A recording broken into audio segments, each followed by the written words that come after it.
nooit in Italië mangé. Jessica Willy hier eigenlijk.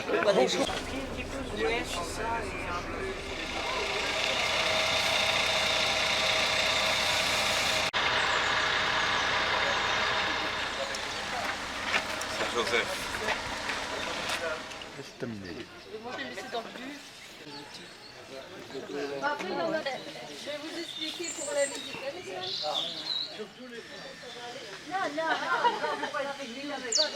Sur votre gauche, vous aurez la plus grande partie. Et quand vous serez au pont des amoureux, allez bien. Des fois, il y a des miracles. J'ai pas entendu ce qu'elle a dit. Et ici, sur la droite, vous avez sur le thème de la fête foraine, l'allée agricole et le bloc sanitaire. Midi,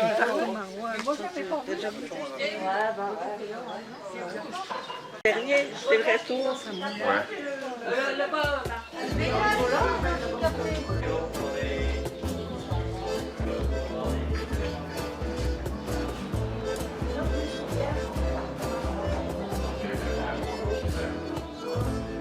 y avait autre chose comme boulot. Passer dans les rues. Ouais, mais rapidement. À faire rapprocher dans les trains.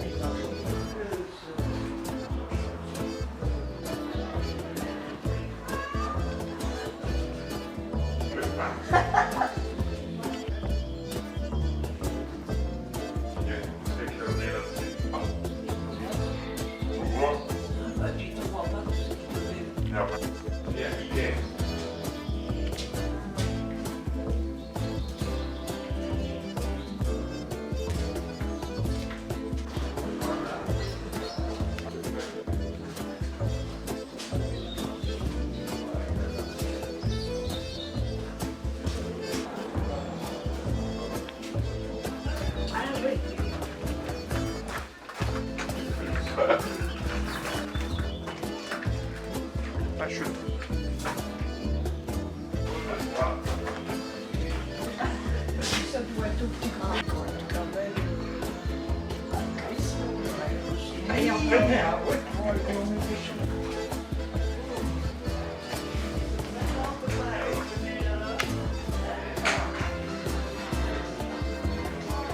Thérapie. Bien choisi. C'est futur fabrique, ça aussi. Oui, oui. Dès qu'ils sont encore en fur et à mesure, tous ces gens, en photo, et encore ils sont là.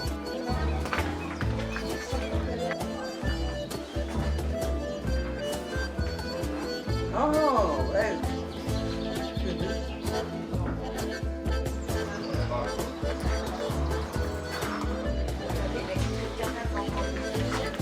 Ah ouais.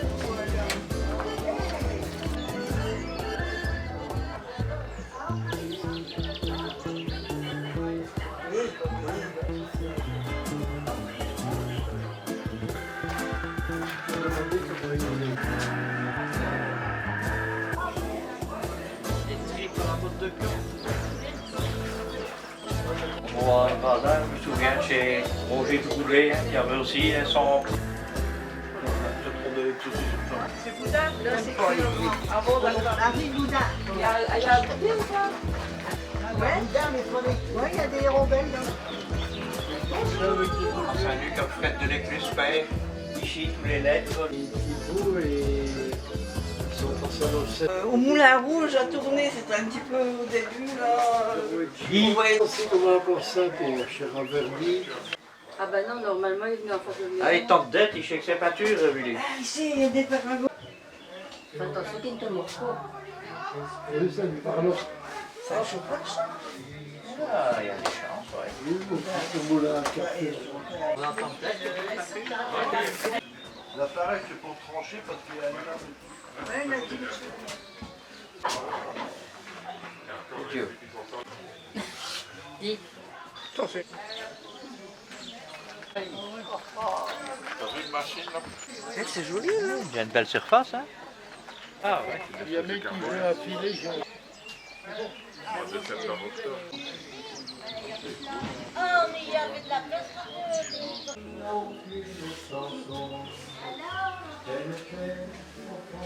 On pense toujours qu'il y a quelqu'un ici. Hein. Quand on rentre, on pense toujours qu'il y a quelqu'un qui regarde. Et Gustave! Et s'il y a une femme qui sort, ils avaient qui Ah, le héron. Des folk! Et où elle est claire, on voit le fond.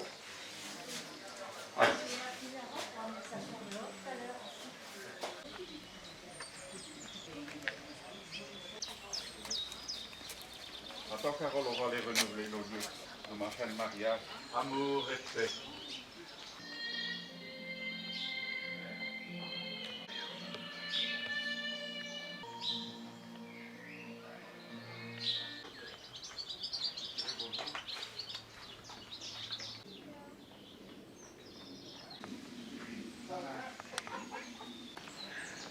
La soupe de sang.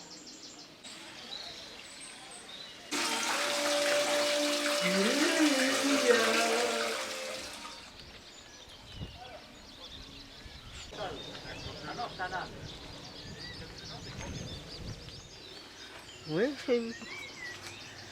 Oh, Et si je mets mes mains dans l'eau, alors là, c'est tout de suite. cuisine. Cuisine. Ah, voilà, tu vas passer. Ah oui, j'ai marre. Il y a un âne. Ouais.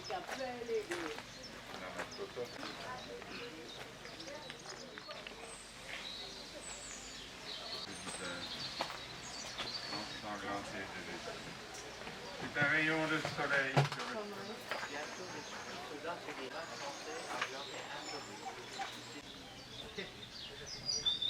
Et où est-ce qu'il est passé, puis?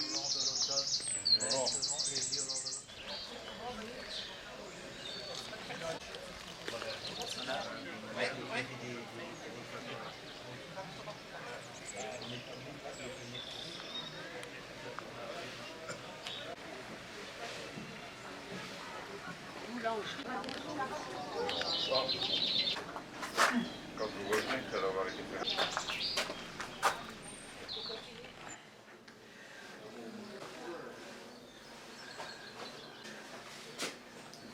Il y a un beau four.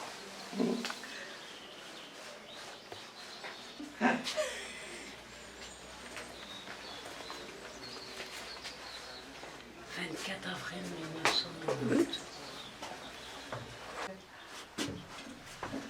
Ça fait 2 étages.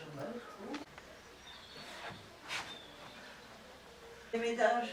Bah, il y a une petite plateforme ici avec... Ouais.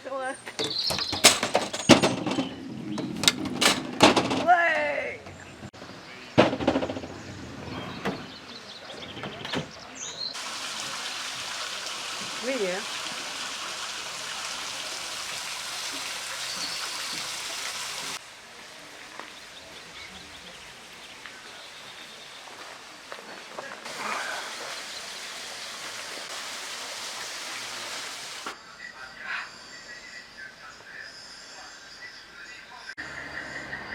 Oh oui, ça c'est mieux, vraiment.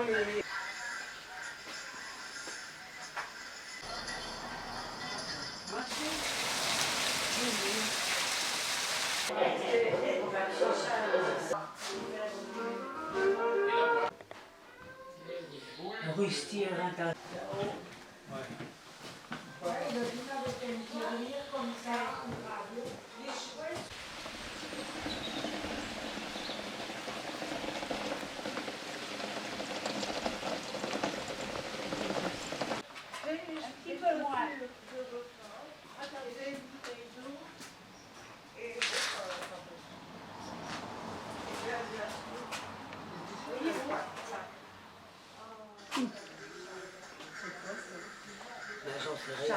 Un charron.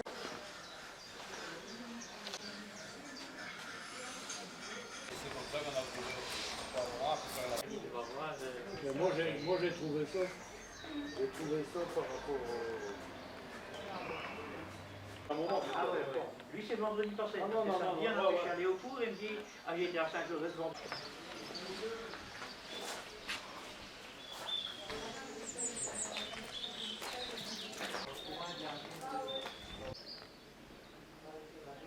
Il marche plus. J'y regarde. Une cordonnerie. Cordonnerie, ah ouais, ah putain.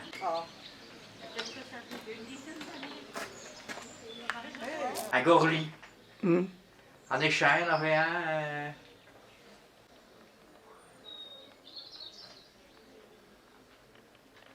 Les pommes de terre, je ne sais pas, là, avec.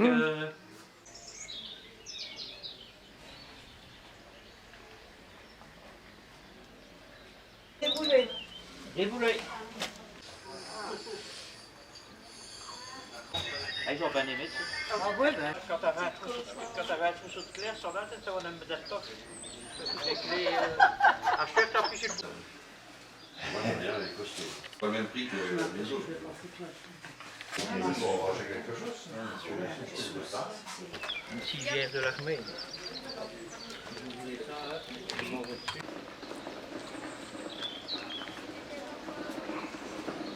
Entrez madame, je vais vous servir. Ah oui. Et il n'a plus les cordonniers, presque plus. Temps pleuf, il a. Temps pleuf, il a. Oui, on va t'arrêter aussi. Et alors, Mister Mime. Hein? Maintenant, on n'arrange plus les chaussures. Ben non. Ben non. On ne vend plus, elle les jette, on en rachète des autres. Ah ben, Ben, comment veux-tu faire des chaussures, des semelles?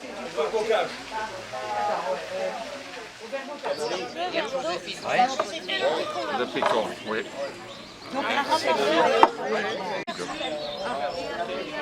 Fâche pas. Laquelle? Vous faites des photos. Bah, il y a toutes sortes de chips. J'ai été hier chez mon neveu et son médecin n'a pas dit avec tout parce qu'il est au système. Pardon? Il est mis à part.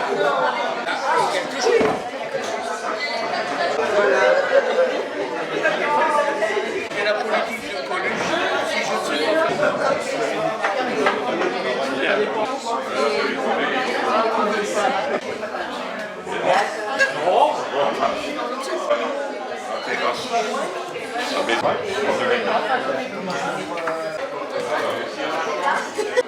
J'ai même deux pots.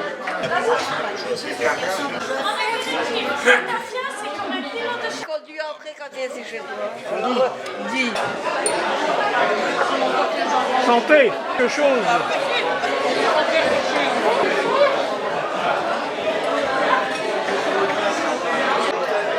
Petit singe. Un gros plan. Ouh, hein.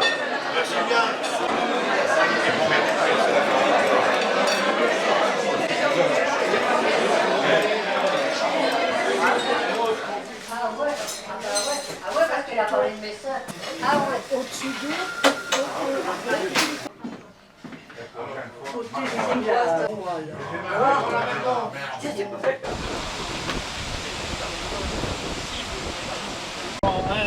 Ézéchiel remonte.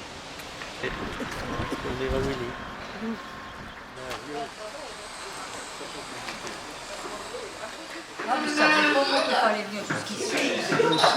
Mais les gens s'arrêtaient là, mais je suis arrêtée aussi. Rapidement, et c'est un navire de premier rang de la marine de Louis XIV. C'est-à-dire que c'est les plus gros vaisseaux à l'époque, hein. C'est les premiers au front dans le combat, et c'est donc ceux qui portent aussi le plus de canons. Un navire de premier rang peut avoir dans l'équipage, et donc les conditions de vie n'étaient pas des plus agréables. On va pouvoir le voir un petit peu après. Et donc, ce sont une partie de l'équipage, justement, qui vivait juste ici, dans ce qu'on appelle le château arrière. C'était réservé aux officiers. Ah, oui.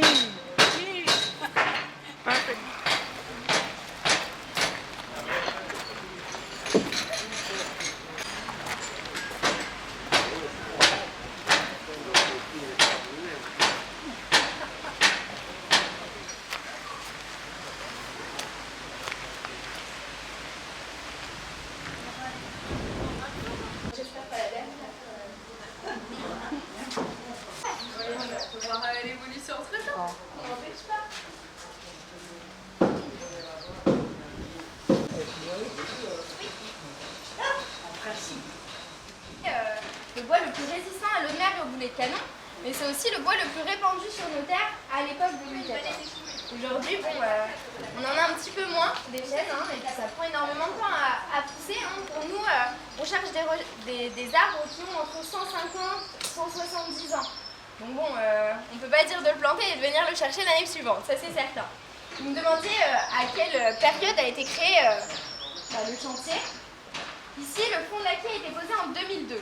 Du coup, on me dit, ouais, dans 10 ans, c'est peut-être un petit peu optimiste. Mais pas tant. En fait, la partie basse est la plus complexe à réaliser, mais je vous parlerai tout à l'heure en atelier des sculpteurs des sources du projet, et on est parti de rien. On n'a plus du tout de plan, on n'a plus du tout de navires de premier rang, et donc on a dû créer justement ces plans et faire tout un travail de recherche historique pour pouvoir avoir les navires que vous avez derrière vous. Et donc la partie basse a été la plus complexe pour trouver des informations, puisque je vous en parlerai tout à l'heure, mais on a retrouvé des épaves, mais c'est donc ce qui se désagrège le plus vite, hein, et donc ça a été le plus complexe. Aussi, quand on a commencé l'association, le chantier du coup, on a commencé sans moyens. C'était seulement des personnes qui adhéraient au projet. C'est possible d'adhérer à partir de 10 €, donc on a quand même pas mal d'adhérents. Mais pour donner un ordre d'idée, les subventions publiques ont commencé à arriver qu'en 2016. Donc là, on a eu un nouvel élan au chantier. Quand on a commencé, pour donner un ordre d'idée, on mettait à peu près 3 clous par semaine, parce qu'ici on prend en clous. Maintenant, on en met à peu près 80. Donc la cadence a bien évolué. Pareil, on gagne en visiteurs, en personnes qui découvrent le chantier, mais aussi du coup en personnes qui veulent donner un coup de main, que ce soit en tant que bénévole ou des apprentis, des futurs stagiaires, etc. Et donc on gagne en main d'œuvre également. Donc on avance de plus en plus vite. Et donc c'est pour ça que dans 10 ans, normalement, on a terminé la coque. Peut-être que ça sera un petit peu plus, peut-être que ça sera un petit peu moins, hein, on ne sait pas, peut-être qu'on aura les mêmes financements qu'à Notre-Dame de Paris, et donc là, dans 3 ans, le bateau est terminé et ça nous l'assure. On sait pas, ils ont dit, ah bah pas de souci, on vous envoie tout en même temps, mais du coup on a un petit peu débordé. Ils ont un peu plus de boulot. C'est certain. Et donc, justement, en parlant des plateaux, donc je vous disais, c'est nos charpentiers de marine qui sont directement en forêt pour trouver les arbres, hein. Donc ils choisissent un arbre, ensuite l'arbre est coupé, on retourne le voir, histoire de valider ou non le bois, parce qu'on peut avoir des mauvaises surprises, hein. Peut-être que l'arbre est pourri de l'intérieur, on ne sait pas. Et donc là on valide le bois, ensuite il pèse dans une scierie en Belgique, et on en sort des plateaux. Les gros plateaux, c'est des plateaux de 60, donc c'est celui par exemple que vous avez recouvert dessus là. Avec ces gros plateaux, on fait les allonges, et ensuite on taille des plus petits plateaux, que vous pouvez voir ici, des plateaux de vin, et donc qui servent justement au vaigrage et au barbon. Ensuite, quand on peut, on taille encore des plus petits plateaux, ce qui nous permet de faire des équipements comme les escaliers que vous voyez là, ou tous les bâtiments dans lesquels on va aller tout à l'heure. Hein. C'est simplement cette hache à bois, c'est plus robuste, et donc on cherche quand même on passera par ce côté-là tout à l'heure, comme ça je vais vous montrer. Mais il y a un peu moins d'un mois, on a mis les 6 dernières allonges du premier niveau, donc maintenant il reste qu'à s'élever en termes de hauteur. Le plus gros est fait, puis c'est juste au-dessus encore. Ici, un matériau qui nous permet de créer l'étanchéité et qui est complètement naturel, qui est le goudron de Norvège. Je ne sais pas si ça vous parle ou pas, mais c'est de la sève qui a été bouillie et rebouillie qui donne une pâte assez noire, ce qui donne du coup cette couleur au bois, puisque ça s'oxyde avec le temps. Pareil, on met de l'huile de lin qui s'oxyde, et donc non, le bateau n'est pas pourri même s'il est gris. C'est simplement ces produits naturels qui font cette couleur pour le bois. Et donc vous voyez un petit peu l'évolution entre le début du chantier et puis maintenant les nouvelles pièces qui tendent à s'oxyder. Hein. Là on voit un petit peu bien la transition quand même entre du temps sur le bois. Parfois, on n'arrive pas à trouver les pièces avec cette courbure complète. Et donc, on a des modèles d'assemblage. On pourra le voir une fois à bord. Mais on a notamment le trait de Jupiter. Et donc, c'est une pièce qu'on assemble à l'autre. Et avec 2 petits taquets en bois. Bon, petits sur des pièces de 400 à 600 kg, c'est plus des petits taquets. Mais pour eux, c'est des petits taquets. Qui permet justement de faire une clé à l'intérieur qui scelle les 2 parties de bois. Vous allez pouvoir le voir surtout quand on va descendre du vaisseau. Pareil, j'ai vu quelqu'un tout à l'heure qui montrait les doubles queues d'aronde, les petits papillons. Ça permet justement, pour une fissure dans le bois, de sceller la fissure et de permettre qu'elle ne grandisse pas. Voilà, parce que le bois bouge naturellement. Et son atelier de sculpteur, donc on risquerait de marcher un petit peu dessus si on commençait dans l'autre sens. Donc on essaie de faire un peu fluidifier le monde sur le champ. L'office de tourisme de Dunkerque qui fait la visite en irlandais. En irlandais. Mais maintenant on a quand même une technique qui nous permet d'avancer relativement plus vite. C'est d'imprimer avec une grande imprimante les patrons directement. On a 2 charpentiers de marine qui sont là en fixe. Hein. On a Maxime qui est le chef de chantier. Et on a, c'est-à-dire que bon, il nous prête l'ensemble des nacelles qui sont nécessaires pour lever les pièces sans casser le bras ou la jambe d'un charpentier de marine, hein, c'est mieux. Et donc, pour donner un ordre d'idée, on est à peu près à 300 € de l'heure pour une nacelle. Eux, ils viennent sur la journée complètement gracieusement. Comment? Ils ne savent pas faire. Alors là, moi, je ne me prononce pas. Je suis pas charpentière de marine. Je suis pas du métier. Je sais pas dire. Je me prononcerai pas. Et donc oui, on a quand même pas mal de partenaires comme ça qui Et comment vous allez le mettre dans l'eau? On s'est pas trompé. Comment vous allez le mettre dans l'eau?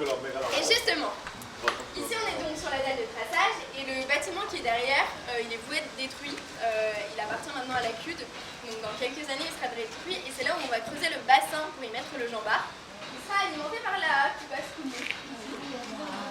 Et donc voilà, ça va être alimenté ici et puis donc on pourra le mettre à l'eau pas trop loin, ça c'est certain. Et donc, on me dit oui, il va faire 3600 tonnes hein, pour la coque. Vous allez le mettre comment à l'eau? Bonne question. Il y a encore 3 ans, on aurait fait avec les rouleaux, comme ça se fait pas mal. Aujourd'hui, ça serait plus avec un berceau métallique, voilà, qui l'amène à l'eau. C'est ce qui se fait pas mal pour tout ce qui est fusée, etc. Les gros engins.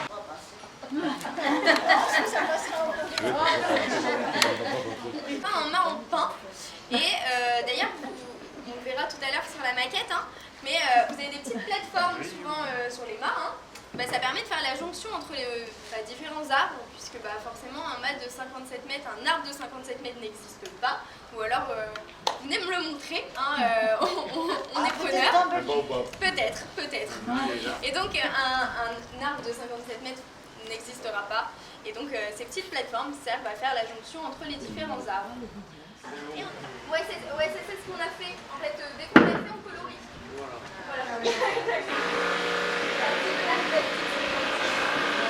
Et donc, une fois qu'il sera terminé, il n'habillera pas comme la chiotte, hein, puisqu'on sera obligé de lui mettre un Non, d'accord. On aurait assez de bois pour plusieurs hivers. Sur les chaussures. Ouais.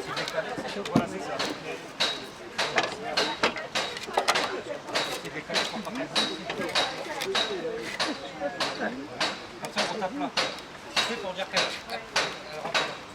Et donc ici on est dans le Jean Bart, hein, et pour l'instant, dans le Jean Bart, ça me définit le principal de la coque. C'est là où on aura et ici je suis toute pile, là où sera le grand mât. Voilà. Donc bientôt on va faire l'implanture du grand mât, donc on va creuser ici, hein, et on va voir du coup, comment on peut. J'ai beaucoup de marche là. Je vais brancher. Ça va, il va aller.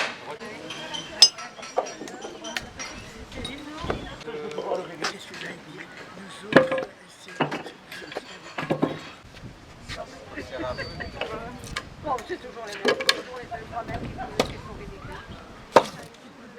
Œuvrer relativement longtemps sur le bateau, ou alors c'est des personnes qui ont énormément donné en termes de moyens. Il faut le mériter. Et en termes de moyens, ça arrive aussi.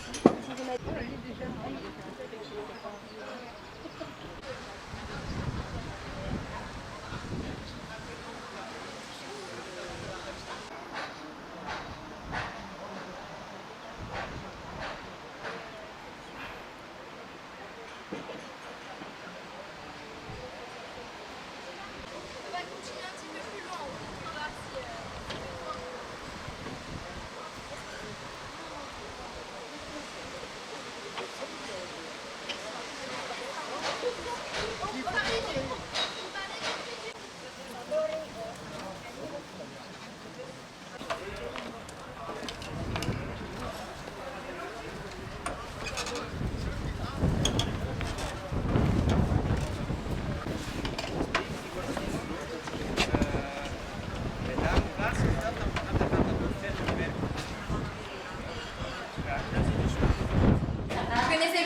parce que moi, en fait, quand je travaillais.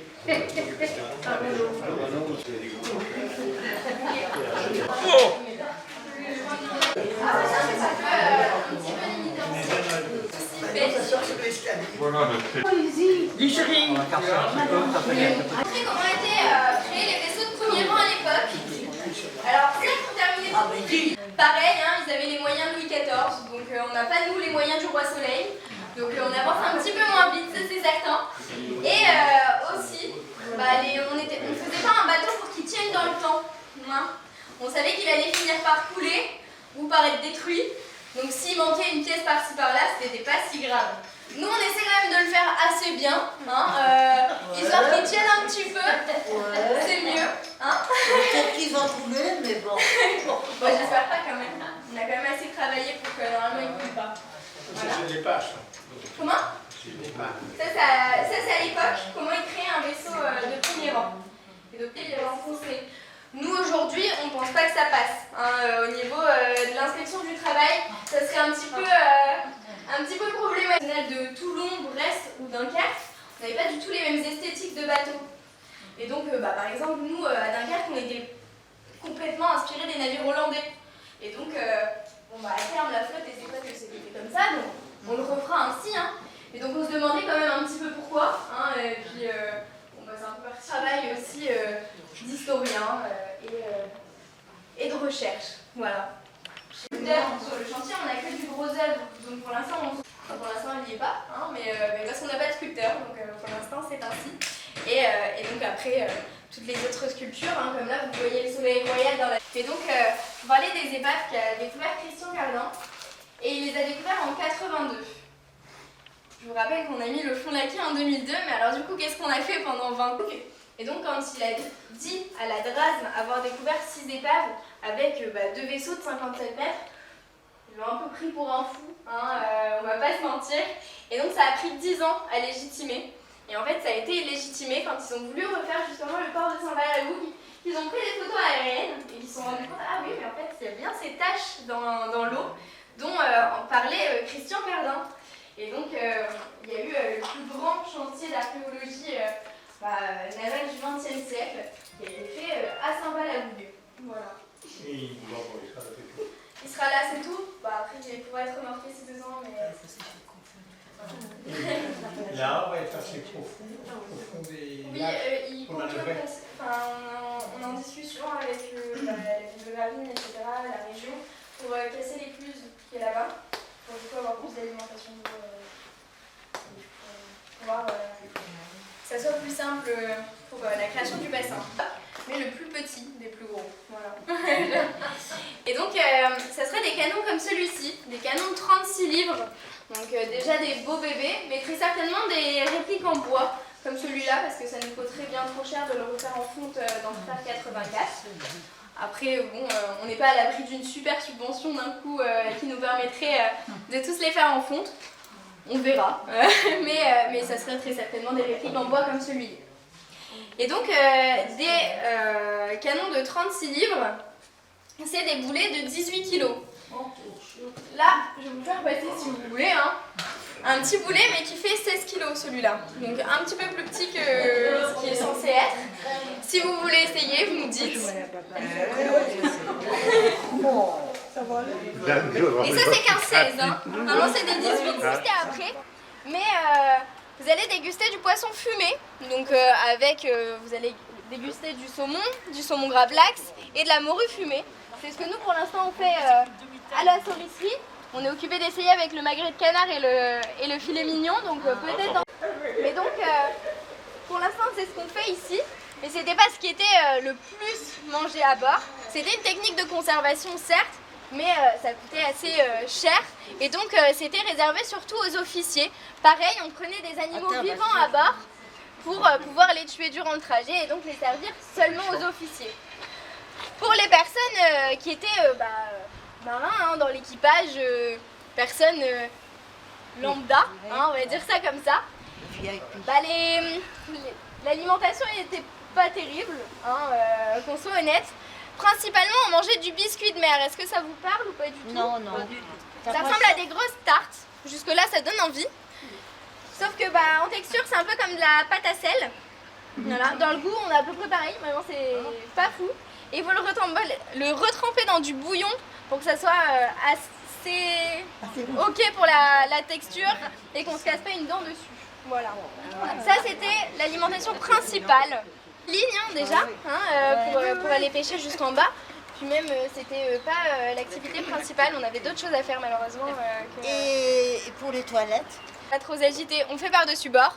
Ou sinon, on fait dans le fond de cale, là où on était tout à l'heure, dans le bateau.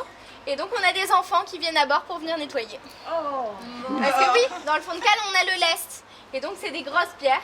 Et donc un adulte ne peut pas se faufiler pour aller nettoyer. Et donc c'est pour ça qu'on a des enfants de moins de 10 ans à bord des vaisseaux comme celui-ci.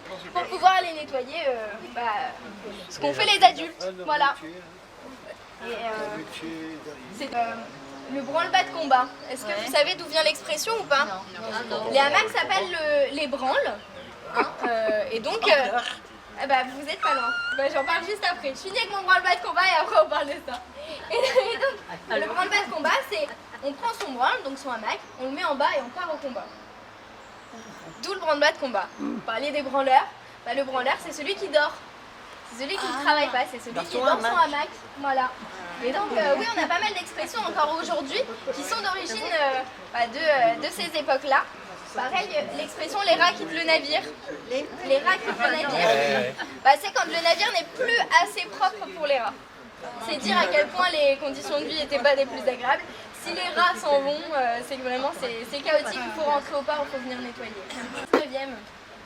Parce que Normalement, il n'allait pas dans l'eau.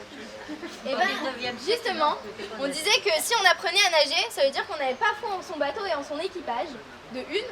Et aussi, pour ce genre de bateau, on n'allait pas s'arrêter pour quelqu'un qui venait de tomber à l'eau. Donc valait mieux ne pas se battre. Ou alors de bouée. Oui, mais peut-être. Je pense que pour mettre les canons avec les poils, c'était comme ça que ça se passait. C'était soit après ils montaient à bord ou alors on s'en prenait à leur famille. Donc c'était mieux à venir. Et puis c'était pour 4 à 6 mois. Donc avec un peu de chance, ils reviendraient.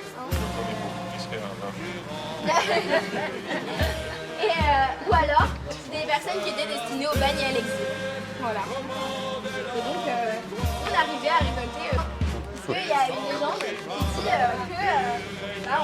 plusieurs lapins auraient clignoté les cordes et les voiles et plusieurs bateaux auraient coulé à cause de lapins.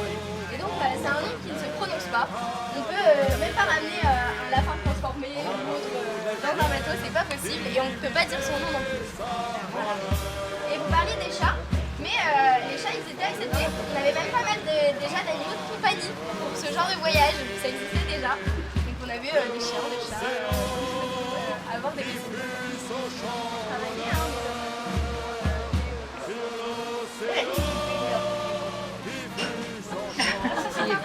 C'est un clou et c'est le plus petit.